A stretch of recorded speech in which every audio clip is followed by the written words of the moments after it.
ゆっくりレ夢ムです。マリサだぜ。ねえ、マリサ。なんだ？最近、SNS や YouTube で購入報告を見ること多いわね。事前来店予約の当選報告も増えた気がするよな。3月に入ってお客さんは増えたのかしらね。先日、銀座の方に行く用事があったから様子を見てきたぞ。ロレマラしてきたの？その日は週末だったから店内には入ってないな。制限中になっちゃったから、ロレマラできなくて寂しいわね。ほんと、そうなんだ。楽しみが一つ減ってしまった感じなんだよな。購入制限中で悶々としちゃってる人も多いのかしら？間違いなく多いと思うぞ。ライフワークになっちゃってるわね。ロレマラができなくて購入できたことを後悔しているランナーさんもいるかもしれないぞ。さすがに購入できて後悔しているランナーさんはいないわよ。わからないぞ。そんなにロレマラしたいなら、購入できないようなモデルの在庫確認をしてもらったら？さすがにそれは販売員さんに迷惑がかかるし、並んでいるお客さんにも迷惑だからやっちゃダメだろ。それはそうね。万一、案内されたり、制限中なのがバレてしまったら、ブラックリストに載ってしまうかもしれないぞ。そんなことになったら、永久にマラソンできなくなっちゃうわね。リスクが大きいから、制限が明けるまでは我慢だぜ。じゃあ、正規店に行くのは我慢ね。空いている時なら挨拶しに入るぐらいはいいと思うけどな。どこかの正規店に行ってきたの？その辺は後半で話をするぜ。もったいぶるわね。次回購入するチャンスを上げるための布石だぜ。どうせ大した話じゃないんでしょ。この番組は、時計の小話の提供でお送りいたします。腕時計が好きな方や、ロレックスマラソンに興味がある人は、チャンネル登録してくれたらすごく嬉しいぜ。コメントもいただけると励みになります。一緒に時計の趣味話で盛り上がれたら最高だぜ。ゆっくりしていってね。それでいつ頃行ってきたの？3月に入ってからは、週末に用事のついでに見てきたぞ。場所は銀座の方かしら？ホームコースを回ってきたぜ。時間帯は午後のおやつの時間ぐらいだな。一人でおやつを食べてないわよね？忘れてしまったな。怪しいわね。日本橋三越から様子を見てきたぞ。そういえば週末に行ったのは久しぶりじゃない？そうだな。やっぱり平日よりも人出は多かったな。じゃあ、ロレックスの並びもすごかったんじゃない？それが、並んでいる人はいなかったな。週末なのに並びがなかったの？店内にはお客さんはいたけどな。入り口で販売員さん2人で立ち話してたから、そんなに混んでいる印象は感じなかったぜ。3月になってもお客さんが戻ってないのかしら？ちょっと心配になってしまうけど、日本橋三越はあんまり並びがある印象はなかったから、通常モードといえば通常モードなのかもな。たまたまその時間帯が空いてたのかもしれないわね。週末はあまり行かないからわからないな。いつもの順路だと高島屋ウォッチメゾンかしら？途中で寄り道をしたぞ。どこに寄り道したの？うさぎ屋さんで、どら焼きを買ったぜ。うさぎ屋さんのどら焼き？ちゃんとお土産は買ってきたんでしょうね。霊夢の食べ物の恨みは怖いから忘れずに買ってきたぜ。うさぎ屋さんのどら焼きの皮が美味しいのよね。ロレックスより並んでたぞ。私もロレックスよりうさぎ屋さんに並びたいわ。ロレマラ中は、先を急いでて買う機会がなかったんだよな。ロレマラ中じゃないから心にゆとりがあるのね。楽しく銀ブラだぜ。制限が明けても、うさぎ屋さんの前はゆとりを持つのよ。またお土産を買ってくるぜ。今回のお話は終わりかしら？まだ始まったばかりじゃないか。もう終わりにして、どら焼きを食べましょうよ。お湯を沸かすから、お茶を入れるまで我慢してほしいぜ。どら焼きにお茶は必要ね。そうだろ。仕方ないわね。それで、高島屋ウォッチメゾンはどうだったの？霊夢はどうだったと思う？週末の高島屋は大行列だったんじゃない？どうせ筋並びになってたんじゃないの？行ったタイミングでは4組しか並んでなかったぜ。週末の高島屋で4組はやばいんじゃない？さすがに心配になってしまうよな。外から覗いただけ？いや、せっかくだから他のブランドの時計を眺めてきたぞ。そうなの。ロレマラ中じゃないから焦らなくていいからな。他のブランドを見ている間もロレックスの並びは増えなかった？増えても6組ぐらいで大きく増えも減りもしなかったな。時間帯もあるんでしょうけど、昨年までなら考えられなかったわね。高島屋は、平日でも混んでいるイメージしかなかったよな。ロレックスどうしちゃったのかしら？3月頃には客足も戻ると思ってたから意外だったぜ。もしかして大丸東京も並びは少なかったの？その通りで大丸東京も4組しか並んでなかったぜ。これは本当に異常事態かもしれないわね。制限ルール変更と値上げの影響が予想以上に響いている印象を受けたな。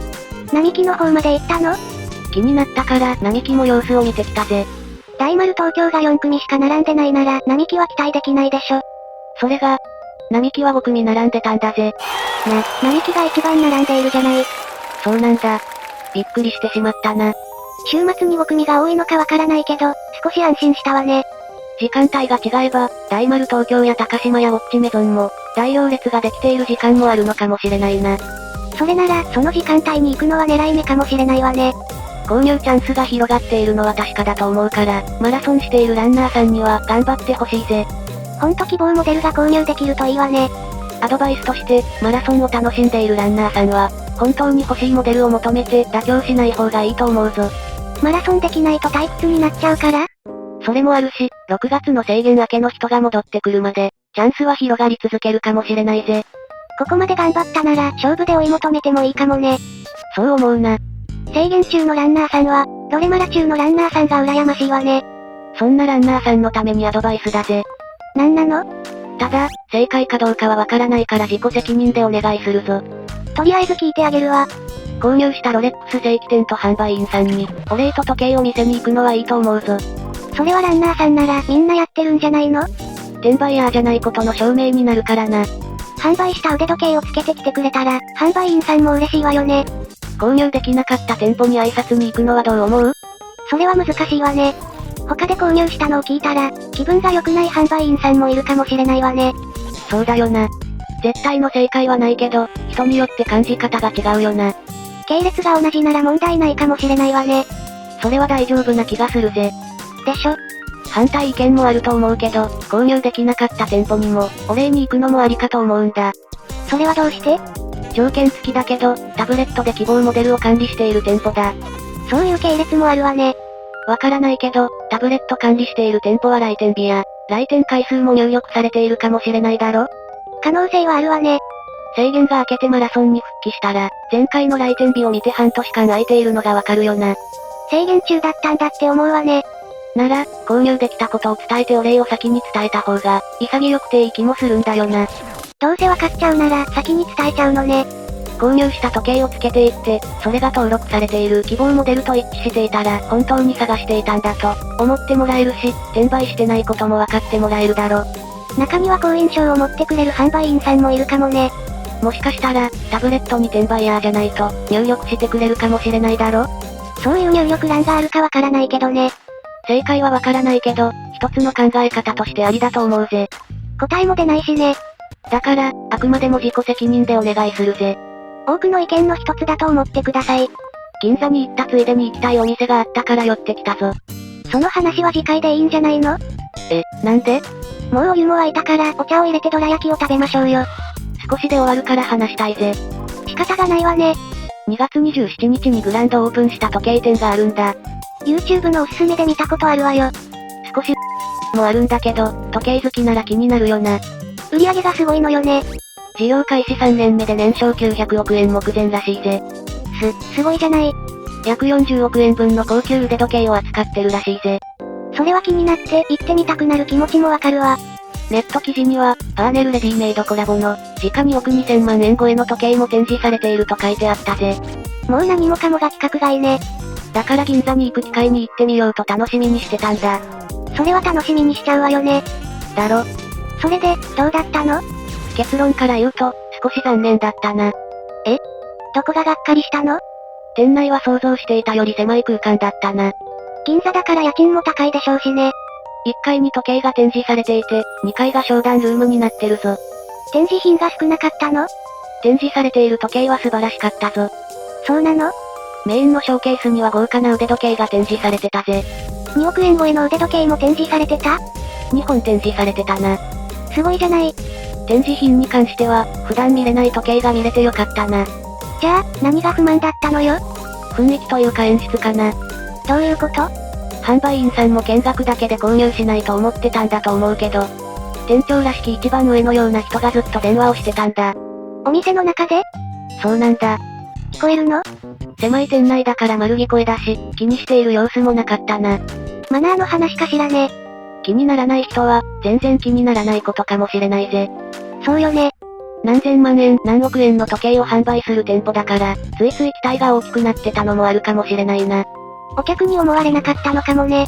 まさに、それを強く感じたんだ。アウェイ感が半端なかったんだ。マリサの存在感が薄かったんじゃないの？空気のような存在に思われたんだと思うぜ。富裕層のお店だから仕方ないんじゃないの？すごい腕時計を見れてよかったと思うことにするぜ。今回の小話はいかがでしたか？ロレックスのランナーさんが少なくて驚いたな。4月の新作発表で戻るんじゃないの？今後も様子を見に行けたら行ってくるぜ。今回の小話が面白いと思ってくれたり、少しでも参考になったと思ってくれた人がいましたら、チャンネル登録&高評価していただけたら、動画作成の励みにすごくなります。コメントもいただけたらすごく嬉しいです。動画の数も少しずつ増えてきましたので、まだ視聴していない動画がございましたら、もう一本視聴していただけましたら、すごく嬉しいです。ご視聴ありがとうございました。